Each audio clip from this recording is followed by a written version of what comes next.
Welcome, everybody, to the Directed IRA podcast with Matt Sorensen and Mark Kohler. Mark Kohler came today as a member of the Yankees. Oh, yes. He's wearing a New York Yankees hat today. I know. I paused because I was hoping you weren't referring to Tommy Boy. More of a George Costanza. I think he plays for the Yankees. Yeah. You wouldn't be talking about the Little Rascals and Spanky, would you? Oh my gosh. Anyhow.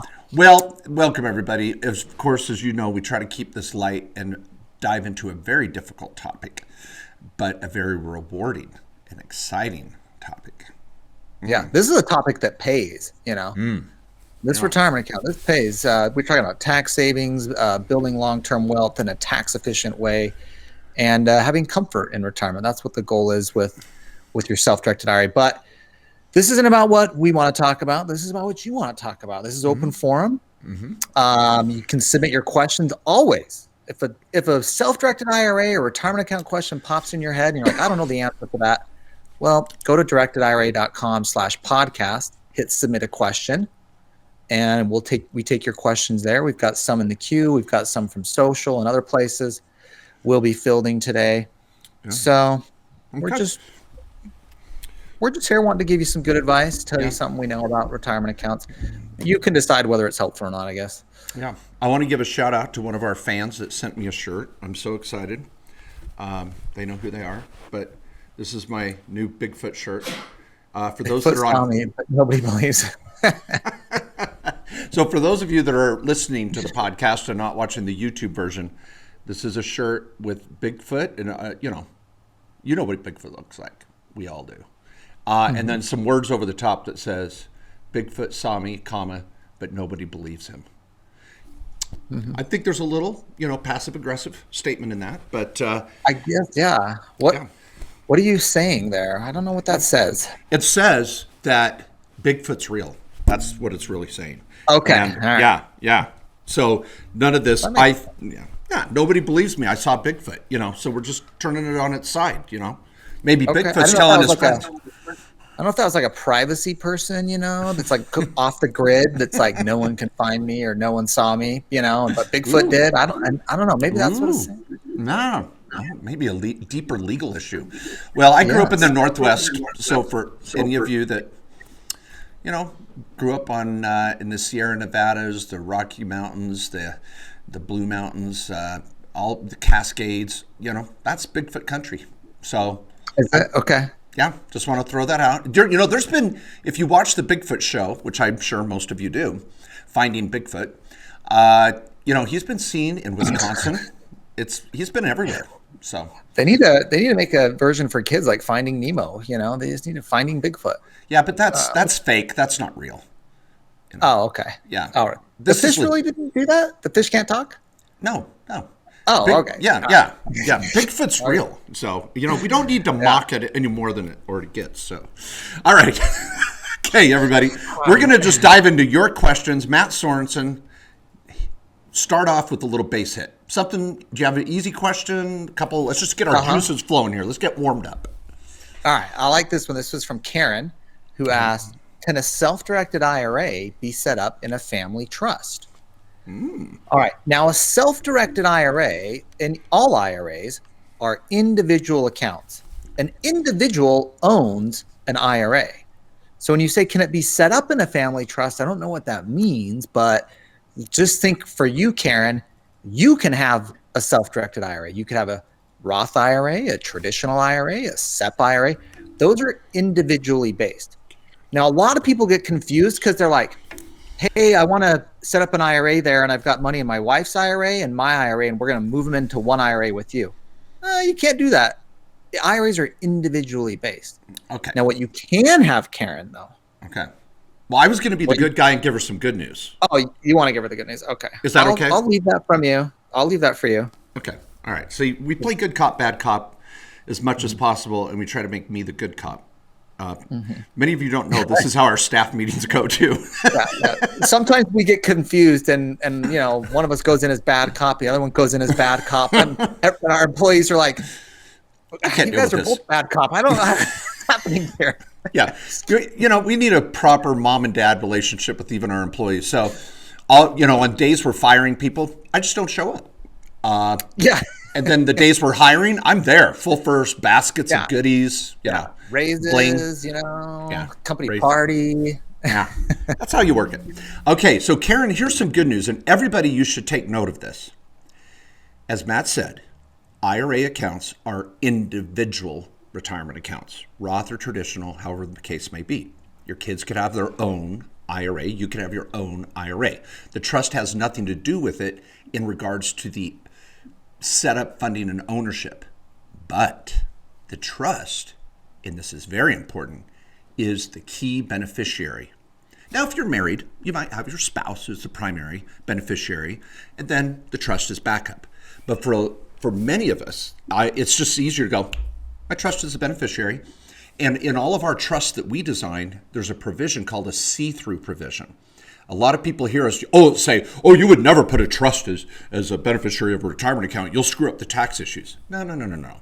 Congress dealt with this about 5 years ago and said, no. If you have this see-through provision in the trust language, then a person can step in if the spouse is the primary beneficiary through the trust and make the elections to do the best tax thing. But if I've got a $500,000 IRA, I may not want my 9-year-old to inherit it as the contingent beneficiary. I want it to go to the trust. And to the heck with tax planning. I don't want this 9-year-old to get all that money when they turn 18 and be partying with Lindsay Lohan out there, with my IRA, which they will do. And I love Lindsay. Lindsay's had a hard life, so I'm just using that as an example. She's been through the ringer. Let's maybe use Paris Hilton instead, if she's even around. I haven't heard what's up with Paris. She grew up. She just went off the radar. Yeah, okay. She's getting ready to take over Hilton Inc. She knows what she's doing. Yeah. Great. Okay. Yeah. I'll be staying at Marriott's, I guess. Just kidding. Well, here's one tip, though. Here's one thing about the trust as beneficiary. We usually like the spouse, and Mark mentioned this. For any of you who are married, list your spouse first because it's easy to do a spousal rollover when you pass away, which means if you list your spouse as beneficiary, they're going to get the trust upon your passing. Now, there's also some practical things with working with your IRA custodian, whether that's us or anyone else. If you list the trust as your primary beneficiary, you have to provide a copy of the entire trust. Many people are like, I don't want to give you my whole trust. Is any of your business? Unfortunately, yes. We have to actually have that document. Like our regulators, if someone listed a trust as the primary beneficiary, they'll be like, where's the copy of the trust? Because we have to be able to identify when that person dies, if this is your account, who the beneficiary is. We can't just have the certificate of trust, which a lot of times you can get away with at other places. But for your retirement account, that trust document needs to be prepared. Now, if you list your spouse first as primary and trust as contingent, we're going to want that trust later. But if it's the primary, just be prepared. You'll need to give a copy of your trust to your retirement plan custodian. Okay. I like it. Gosh, and I just love this topic. And by the way, I'm going to open my obligatory Rockstar recovery, and I'm holding it here in front of the camera to make sure my sponsors, Rockstar, know that they're dealing with a Rockstar tax attorney. Boom. There you go. They're like, at Rockstar's like, we don't know what the heck that is. A Rockstar tax attorney? What? I'm redefining it. I'm redefining it. You want to know? Yeah. Look at this right here. Yeah, come find out. Of course, I have terrible eyesight. If you're watching on YouTube, I just reach for my glasses and I put them on and I'm like, I can't see any better. I put on my sunglasses. So I'm like, I better grab the right glasses before I read the next question. But on this beneficiary thing, a lot of people say, well, what if I haven't set up my trust yet and I'm opening up my IRA in the middle of the night, or I don't know my trust name? That's okay. Set up your accounts, buy your home, open LLCs, open S-Corps. You can always integrate the trust later. Now, that's not the best thing to do. It's more ideal to, if you're in the process of doing a new entity. It's what most people actually do. Yes, which we recommend they don't. But right now, many of you probably know, if you've been listening the last week or two, this is our month out of the year where we do a little special on estate plans and trusts. And so if you've never done your trust, this is in the law firm at KKOS Lawyers. So it's a great deal. It's a trust document, and all the pieces and parts we've really crafted over 20 years. It's fantastic. We can help a client in any state. But you can always, then what you do is go back to your self-directed IRA custodian, or maybe you have just a regular IRA or a 401k at work. Once your trust is in effect and you sign it, then you go back and do a COB, change of beneficiary form. Simple. You can download them on most websites. Yeah. Yep. So you can always add the trust later. So no stress. But let's get the trust done. If you haven't done it, give us a call. Yep. All right. And one thing I'll say on this, I just want to, this is helpful. I don't mean to be too technical. I think this is helpful when you're going through the process. All retirement accounts, when you designate someone that's not, if you're married, if you designate someone who's not your spouse, that spouse has to sign a waiver and say, I agree that I'm not the primary beneficiary on this account when my spouse passes away. Now, if the trust, that's why we need a whole freaking copy of it. If the trust says your spouse is the beneficiary under that, you could bypass this. But this is, again, why a lot of people list spouse first as primary if they have one, and then trust second. If you don't have a spouse, then you can just throw the trust down, send us a copy. Yeah. Easy peasy. Yeah, oh man, we could get in some interesting conversations here. I'll just say one. Mm-hmm. Retirement accounts, by definition, are marital property. So if you're married, even if you're in a community property state, unless you have a post-nup or a prenup in effect, funding a retirement account in the event of a divorce is going to go 50-50 with your spouse, or at least hypothetically, unless you allocate other assets to make up for that.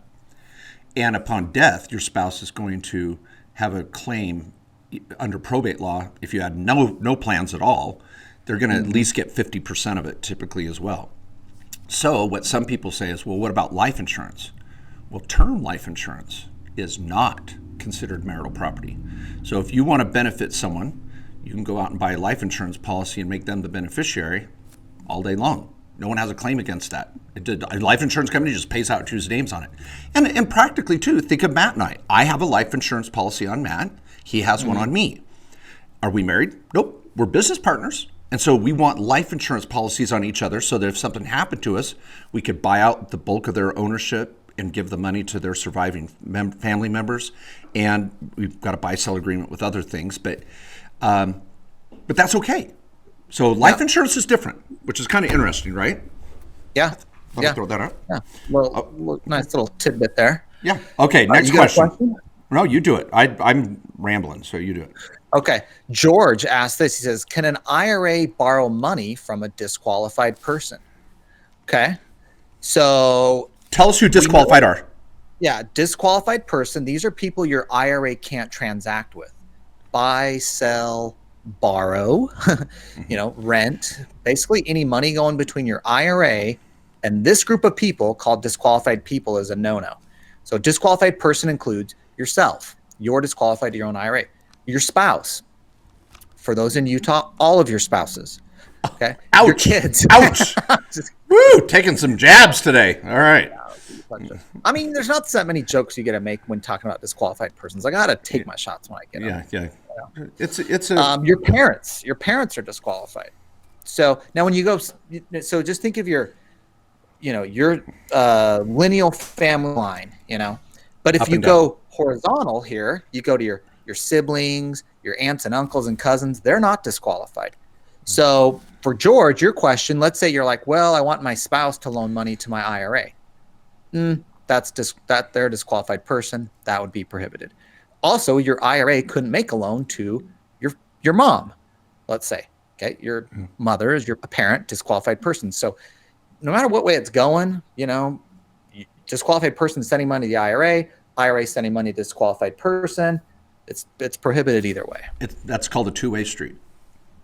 That's called a two-way street. If you want to use that, feel free. Send your royalties to 15 South Main Street. I like that. That was a good one. Thank you. Two-way street. Okay. Yeah. Okay. Now I will throw this out, and I'm going to let Matt finish with the punchline because he's an artist. He really is. He's a comical genius. Great.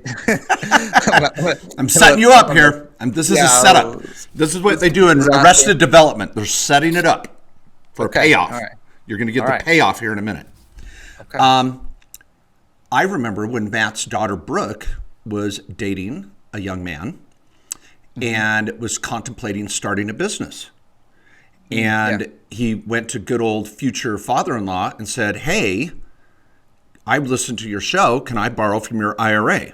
Okay, Matt, do you want to tell us what your options were in that situation? Yeah. So, if he's still in boyfriend status, I can loan him money, right? But if he marries my daughter, he becomes a spouse of a child. Spouse of a child, under the rules, is a disqualified person. So what you want to do is you want to loan a little bit of money to your kid's, boyfriend or girlfriend if you don't like them. Maybe you just throw them and give them $1,000. And then when they ask you to marry him, you're going to say, you can't do it because my IRA loaned you money and you're going to become a disqualified person if you marry my child. That would cause a privilege transaction. The IRS isn't okay with this. Yeah. The answer is no. Pack your stuff and get out. As boyfriend and girlfriend, it's okay. And I even run into this with clients who are doing business or investments with a boyfriend or girlfriend, and they have a pending loan or investment between the two of them, one's IRA and the other person or the other person's company. And they're like, now we want to get married. Is there a problem? Possibly that existing investment. Yeah. No, I loved Matt's joke. I thought that was fun, No, it was good. It was good. Okay. I feel like bad. I was okay with that. Chuckle? Okay. I got a chuckle right down inside.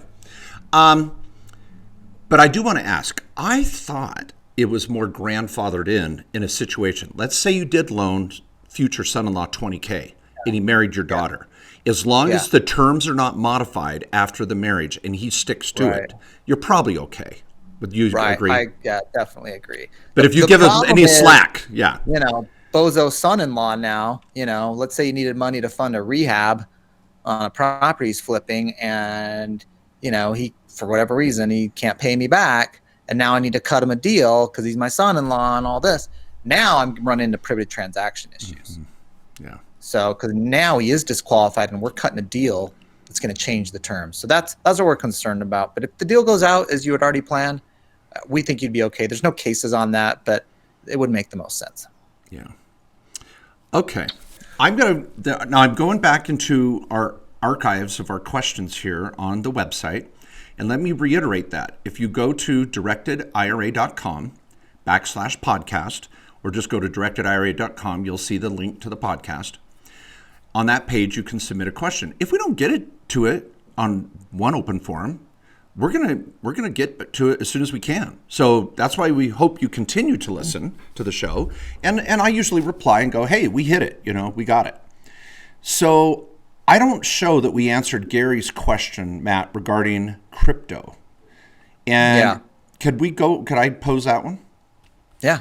Now, Gary kind of throws in the kitchen sink. I'm already spotting about 3 question marks. So I don't know if he's trying to get greedy here with 3 or 4 questions in one, but we'll see how it goes. Okay, so Gary says, with an IRA LLC configuration. All right, now for those maybe new to the show, an IRA LLC configuration, what Gary's talking about is your IRA may open an LLC.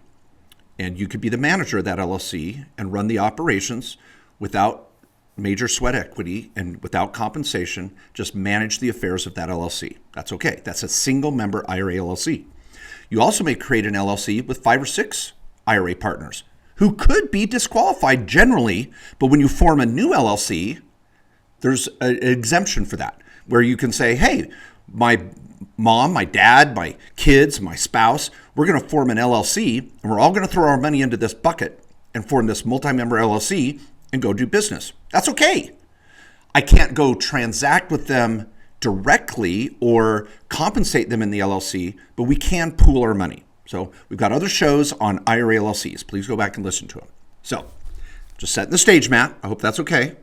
Okay, yeah. I'm telling a story here. You got to tell a story. Okay.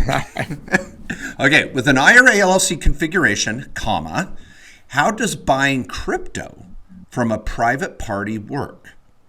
I'm guessing the LLC owned by the IRA or IRAs would write a check to the individual, and the LLC would then own the crypto keys, thus owning the asset. That's correct. That's just like buying a piece of real estate, buying a note, buying a business, buying hay, buying cows, whatever your LLC In theory, buys. Yeah. Let me say, in theory, that works, but nobody does it like that. Even private party. No one writes a check to buy crypto. Those things don't coexist. Yeah, I mean, it's possible. It's not. You're usually going to do that via a digital wallet. So your LLC is going to have a wallet, and it's going to exchange the money for crypto with another party. So you could do it via a check, but then they're going to typically send the crypto wallet to wallet. So, I mean, while there is like private keys, you could like have like on a piece of paper or something. That's not how it's done, and it's not. So you'd want to move it to a digital wallet. Whether that's offline, and it's or whether it's a hot wallet or whatever it may be, but you can go by digital wallet. Think of like, and for people new to crypto, just think of like your Apple Pay or Venmo or something. It's a digital way to send it back and forth. Mm-hmm.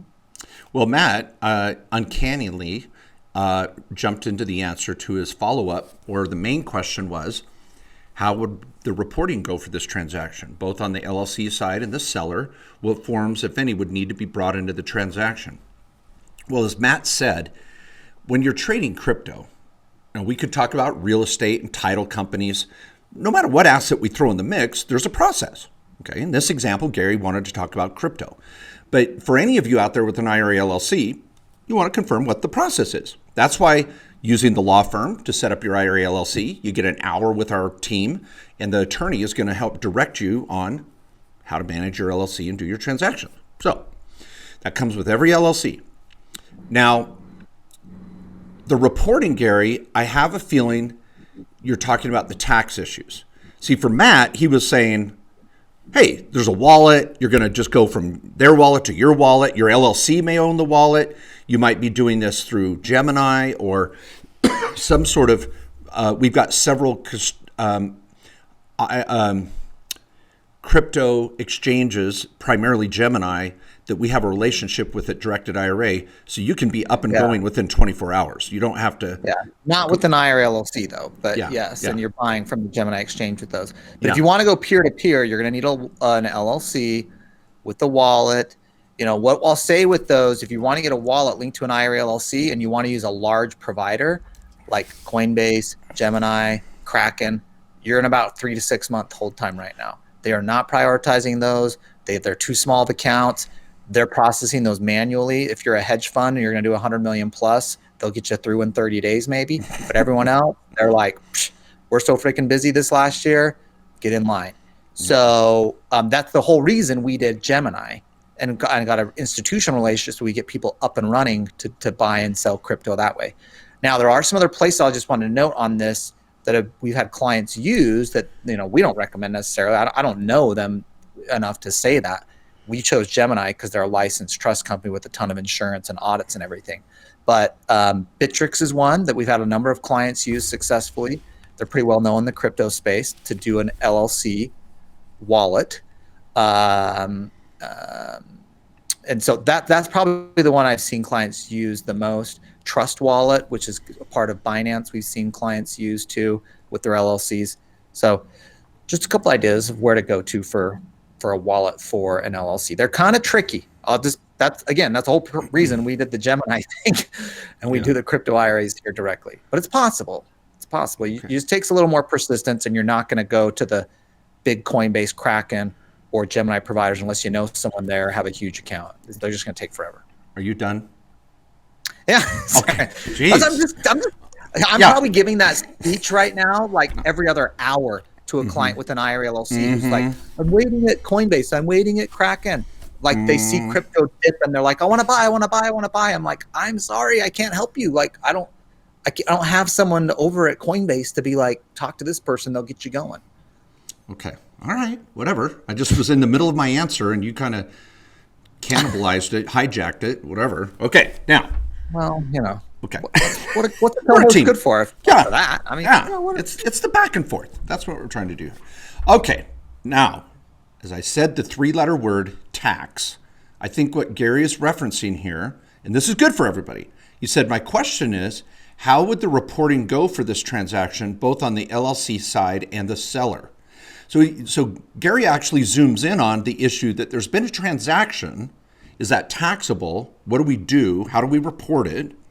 And maybe the methodology and the procedure, Matt just wonderfully addressed. But now we've got to think about the IRS. What are they asking about? Well, let's take the low-hanging fruit, meaning let's do the easy answer first. If Gary is buying, if any of you are buying cryptocurrency inside of an IRA of any type, there's no reporting. It's easy schmeezy. You don't pay tax. That's why we're out there advocating this. If you want to go put down $1,000 on Bitcoin and wait till it goes to $1 million, do it, but do it in your Roth. And we're not advocating cryptocurrency anyway. Some people think it's a scam. Some people think it's the next best thing to slice bread. Whatever. We're just saying if you're going to pay some taxes, do it in an IRA because there is no reporting. Easy schmeezy. Mm-hmm. Now, if you have an IRA LLC that's multi-member, you might have to do a tax return, but the IRA itself is not going to pay taxes. Okay. Now, what about the seller? Now, in an exchange scenario, it's kind of like me going out and buying Lululemon stock. I don't know who sold it to me. I just went online at Scottrade or Ameritrade or Merrill Lynch and bought 100 shares of Lululemon. I don't know who sold it to me. It's on them to report the gain if they had a gain. For all I know, they could have had a loss. So I go out and buy 100 shares of Lululemon. If I'm doing it in my IRA, doesn't matter. Just like crypto, it just drops into my IRA. Now, if you're out there, people, selling crypto or trading crypto, not in an IRA, now we have a big concern. Because believe it or not, Matt, you tell them, this was on the tax return. This is a big deal. Yeah. That's like page 1 of the tax return, like right before you enter in your W-2. It's like, did you buy digital assets or currency in the tax year? Not did you even sell them? Yeah. Did you buy? No, I think it's more broad than that. I'm just going to pull it up. I think, did you transact? Let's see. I think it was, they're asking if you bought or sold maybe, but even the one thing that people were confused about is we all know, and Dan notes this in the comment here to Gary's question on the site, is, you got it? I got it. It says, at any time during 2020, did you receive, sell, send, exchange, or otherwise acquire any financial interest in virtual currency? Yes or no? Under penalties of perjury. Broad. Yeah, yes or no. Now, what's cool here, there's the key word for me. This is 7 words in. At any time during 2020, did you, that's a key word. Is your IRA you? No. So people, do not check yes. This is what's happening, Matt. People go out there and go, I bought some Bitcoin or Dogecoin in my IRA. They go to do their taxes and their accountant goes, hey, did you buy, sell, or exchange any virtual currency? Yeah. And they check the box yes. Now the IRS is going to have more questions. Hey, bozo. They're going to be waiting for you next year too and be like, hey, you bought this. Did you sell it? Yeah. And you're like, well, when it comes down to it, I didn't buy it. My IRA did.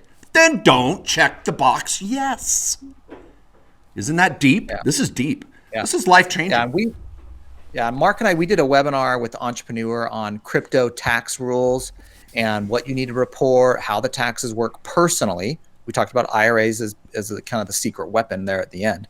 But we went through all the rules, and I got an article on entrepreneur.com on tax rules for buying, selling, exchanging Bitcoin and crypto. So, all right. Well, I got another question. We got deep on crypto there. Sorry. But that was good. Yeah. Good. Okay. Yeah, we have lots of questions. This is a new and developing one. A lot of our real estate clients are like, guys, I know the rules now. I've been doing this for a long time. And crypto's new for everybody. So there's a lot more questions on it. Okay, I've had this question come up quite a bit. We did a whole podcast episode on solo Ks and contribution deadlines and rules. We've got a lot of content on that. We still have a lot of people doing SEP IRAs. And And what are the deadlines, the contribution deadlines for SEP IRAs? Now, IRAs in general have an April 15th deadline. This last year was May 17th, but in general, it's an April 15th deadline if you wanted to make a prior year contribution. So a 2020 contribution would generally need to be made by April 15th, 2021. This year only moved to May 17th because of the pandemic. Now, SEP IRAs are a little different. For a SEP IRA, you got to determine, well, what am I? A business. A business is who's contributing to the SEP IRA. It's different than an IRA, Roth or traditional. So what type of business are you? Are you an S Corp or a partnership? Your business tax return deadline is what sets your SEP IRA contribution deadline. So if I'm an S Corp, my business tax return deadline is March 15th. Now I can extend it 6 months up to September 15th, which means I can contribute to my SEP IRA if I'm an S Corp and I extended way up until September 15th. If I'm a sole proprietor, like independent contractor, single member LLC, whatever, and I just file my business return on Schedule C of my personal 1040, that tax return deadline is April 15th, which for this last year, again, 2020 only, was May 17th. But you get to extend up until October 15th every year. So the SEP IRA contribution deadline is October 15th for those of you that are sole proprietors.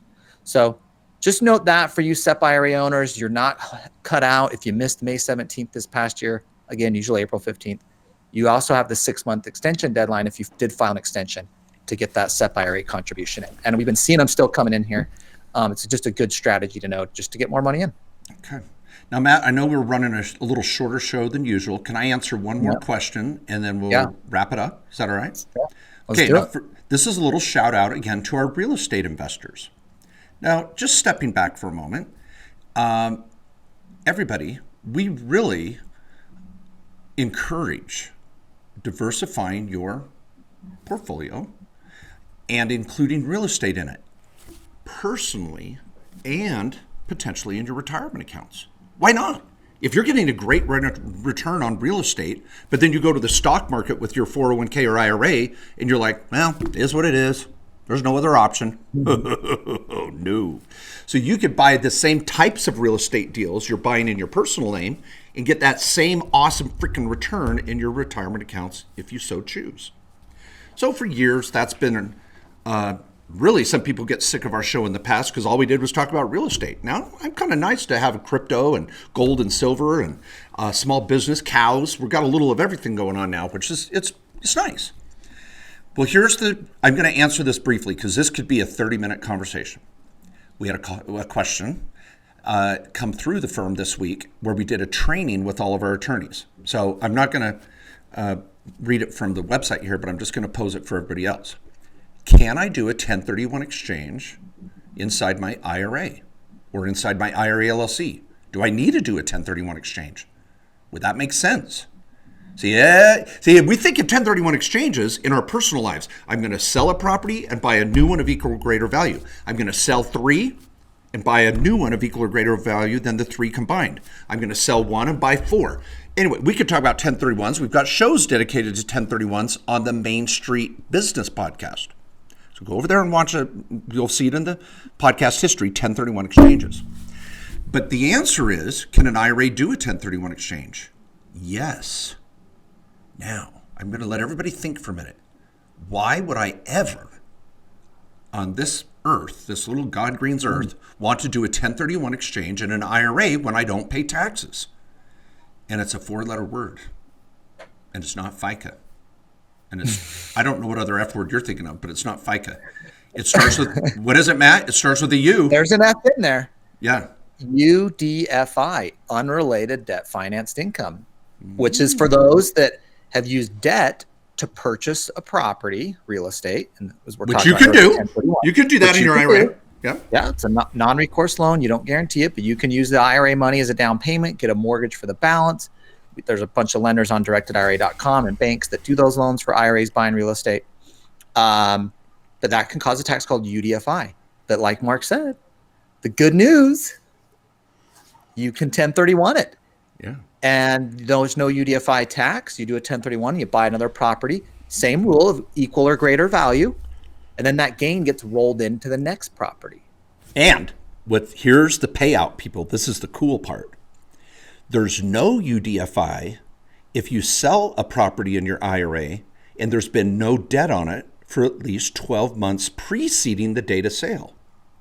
So if you do a 1031 exchange and that new property in your IRA, you hold it another 5, 7, 10 years, whatever, and pay off the mortgage, sell it tax-free inside your retirement account, no UDFI, and the 1031 exchange deferral disappears. So the deferral that most Americans have to deal with until the day they die, it disappears in the IRA if you ultimately pay off that mortgage against the property. So exciting.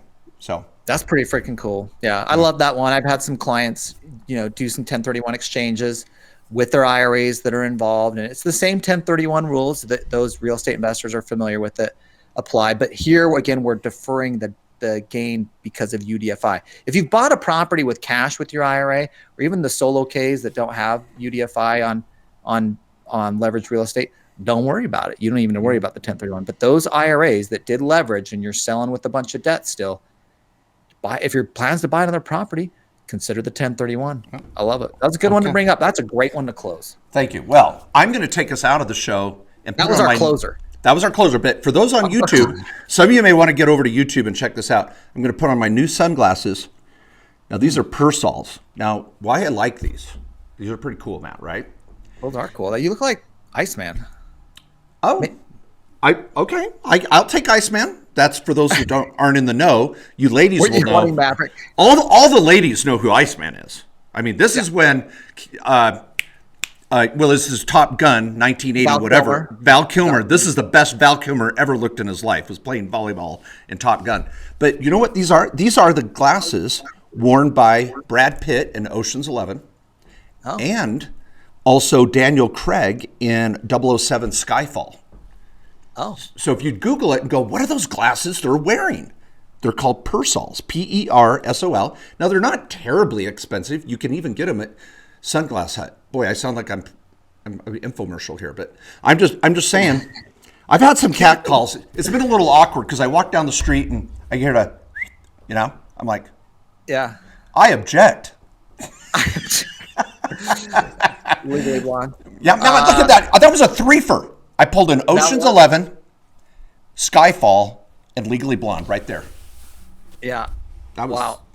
And you guys thought you came here for some IRA and tax advice, and look what you got. Yeah, it's Memorial Day weekend. You're going to sit down, watch some movies. I will recommend the documentary Harry and the Hendersons. Go search that, Harry and the Hendersons. Some may call it a docudrama, but it is the true story of Bigfoot. You're going to love it. And everybody, thanks for listening. We're going to be here next week with an incredible show on building your wealth tax-free inside your retirement accounts. See you then.